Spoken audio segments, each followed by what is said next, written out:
Hi friends, అందరూ ఎలా ఉన్నారు? ఈరోజు మనం ప్రపంచంలోనే అతిపెద్ద మరియు అత్యంత ప్రమాదకరమైన అడవుల్లో ఒకటైన అమెజాన్ అడవి గురించి తెలుసుకుందాం.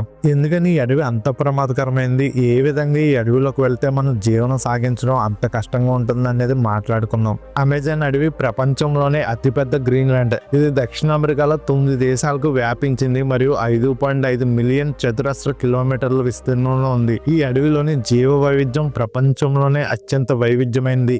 అమెజాన్ అడవిలో వాతావరణం చాలా దారుణంగా ఉంటుంది. ఇక్కడ ఉష్ణోగ్రతలు మరియు ఉడుకు అనేది చాలా ఎక్కువగా ఉంటుంది. భారీ వర్షాలు మరియు ఈదురుగాలులు సాధారణం.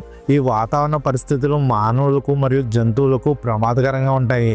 అమెజాన్ అడవులు చాలా చీకటిగా ఉంటాయి. ఇక్కడ ఉన్న దట్టమైన చెట్ల వల్ల ఈ అడవి చాలా చీకటిగా ఉంటుంది. ఈ అడవిలోని నేల మీద కేవలం 2% మాత్రమే సూర్యరశ్మి పడుతుంది.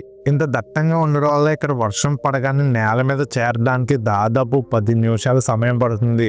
అంటే ఈ అడవులు ఎంత దట్టంగా ఉంటాయో మీరు అర్థం చేసుకోవచ్చు. ఈ అడవులు దాదాపు 60%, అంటే ఈ అడవుల విస్తీర్ణంలో 2వ వంతు బ్రెజిల్లో విస్తరించి ఉంది. Peru, Colombia, Venezuela, Bolivia, French గయానాలలో ఈ అడవులు విస్తరించున్నాయి. దక్షిణ అమెరికాలో ఉన్న అమెజాన్ రెయిన్ ఫారెస్ట్ ప్రపంచంలోనే అతిపెద్ద అడవుల్లో ఒకటి. ఈ అమెజాన్ రెయిన్ ఫారెస్ట్ భూమికి 20% ఆక్సిజన్ అందజేస్తుంది. 2007లో మార్టిన్ స్టాల్ అనే వ్యక్తి అమెజాన్ నదిని పూర్తిగా ఈతకొట్టాడు. మార్టిన్ ఈ నదిని ఈదడానికి 60 రోజులు పట్టింది. అమెజాన్ ఫారెస్ట్ దట్టమైన పర్యావరణ వ్యవస్థను కలిగి ఉంటుంది. సుమారు 40,000 జాతుల మొక్కలు, 1,300 రకాల పక్షులు, 3,000 రకాల చేపలు, 430 రకాల క్షీరదాలు, 25 లక్షల రకాల కీటకాలు ఉన్నాయి. ఇక్కడ ప్రపంచంలోనే ఆసక్తికరమైన ప్రమాదకరమైన జీవులు ఈ అడవిలో నివసిస్తున్నాయి. ఇందులో ఎలక్ట్రికల్ ఈల్స్, మాంసం తినే ఫిరానా చేపలు, విషపు కప్పలు, జాగ్వార్లు, నదిలో జీవించే విషపూరితమైన పాములు కూడా ఉన్నాయి. కాఫీ, చాక్లెట్, రైస్, మిరియాలు, పైనాపిల్స్తో పాటు ఇతర ఆహార పదార్థాలు 80% కంటే ఎక్కువగా ఈ అడవుల్లోనే లభిస్తున్నాయి.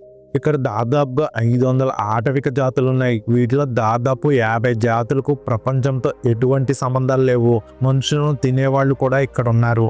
ఎన్నో వింతైన, క్రూరమైన, విషపూరితమైన జంతువులు ఉన్నాయి ఇక్కడ. విషపు చేపలు, anaconda, jaguar, humus spider, monkey, విషపూరితమైన బుల్లెట్ యాంట్స్, విషపు ఫిరానా చేపలు, ఎలక్ట్రికల్ ఈల్ చేపలు, పిక్ రివర్ డాల్ఫిన్స్, ఇంకా మనిషి గుర్తించలేని వింత వింత జంతువులకు ఆవాసంగా ఉంది ఈ Amazon forest. The royal Victoria water lily అనే ఆకులు ఇక్కడ కనిపిస్తాయి.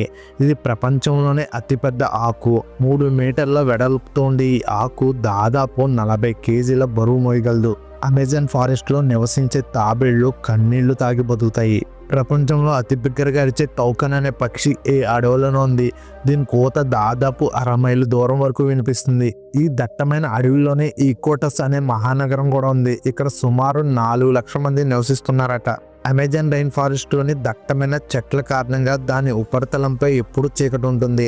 చెట్లు దట్టంగా ఉండడంతో ఆకాశం నుంచి చూస్తే ఒక పొర మాదిరిగా కనిపిస్తుంది. వర్షం పడినప్పుడు నీరు దిగువకు చేరుకోవడానికి 10 నిమిషాలు పడుతుంది. ఇక్కడున్న కొన్ని ఆటవిక జాతుల్లో కానిబల్స్ అనే మనుషులు ఉన్నారు. క్యానిబల్స్ అనే జాతులు మనుషులు తింటారు. ఇప్పటి వరకు 20% అమెజాన్ అడవులు నరికివేయబడ్డాయి. ఈ అమెజాన్ నది పశ్చిమ నుండి తూర్పు ప్రవహిస్తుంది. కానీ 1987లో ఇది రివర్స్ అన్నమాట. అంటే తూర్పు నుండి పశ్చిమకి ప్రవహించేది. అమెజాన్ అడవుల్లో దాదాపు 390 కోట్ల చెట్లు ఉన్నాయి. ఈ అమెజాన్ అడవుల్లో 2.5 మిలియన్ కీటకాలు నివసిస్తున్నాయి. మనకి ప్రపంచంలోనే అతిపెద్ద గ్రీన్ అనకొండ ఈ ప్రదేశంలోనే ఉంది. అంతేకాదు ఎక్కువగా అనకొండలు కూడా ఈ అడవిలోనే ఉంటాయి. అమెజాన్ అడవిలో జీవిస్తున్న మనుషులు కూడా అనేక సవాళ్లను ఎదుర్కొంటున్నారు. స్థానిక జాతులు తమ సంప్రదాయాలను మరియు జీవన విధానాలను కాపాడుకోవడం కోసం కష్టపడుతున్నారు. అదేవిధంగా అక్రమ వనరుల వేట మరియు మాదక ద్రవ్యాల అక్రమ రవాణా సమస్యలు కూడా ఉన్నాయి రెయిన్ ఫారెస్ట్కు. అమెజాన్ అడవి ఎంత ప్రమాదకరమైందో మనం ఇప్పుడు తెలుసుకున్నాం. జంతువులు, వాతావరణం, మానవ సవాళ్లు ఈ అడవిని అత్యంత ప్రమాదకరంగా మారుస్తున్నాయని చెప్పొచ్చు. కానీ ఈ అడవి ప్రకృతి వైభవాన్ని కూడా అందిస్తుంది. మనం ఈ అడవిని కాపాడుకోవడం కోసం దాని వైవిధ్యాన్ని పరిరక్షించడం అత్యంత ముఖ్యమైనది. ఈ అడవిని కాపాడుకోవడం కోసం మనం అందరం కలిసి కృషి చేయాలి. ప్రకృతి వైభవాన్ని రక్షించడం మన కర్తవ్యంగా భావించాలి. వీడియో మీకు నచ్చితే దయచేసి లైక్ చేసి, షేర్ చేసి మా ఛానల్ని సబ్స్క్రైబ్ చేసుకోండి. ప్రకృతి ఎంతో అందమైంది, అంతే ప్రమాదకరంగా కూడా ఉంటుంది.